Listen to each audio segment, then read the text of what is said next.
Something that some of our clients ask, especially if they're a bit photography minded, is what camera to bring, and because of the restrictions on internal luggage, I would recommend keeping them as hand luggage. You don't want the cameras to be damaged or even broken during transit, so definitely keep them on you at all times. I just put them in my rucksack here.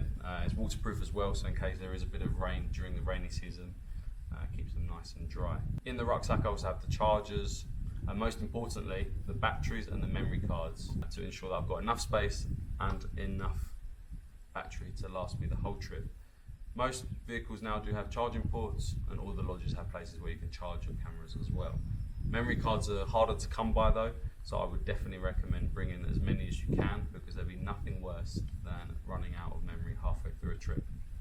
In terms of the actual cameras, for a nice zoom variation, I've got a 70-300 lens on a full frame body, and then I've got a 300 fixed f4 lens on a crop sensor body.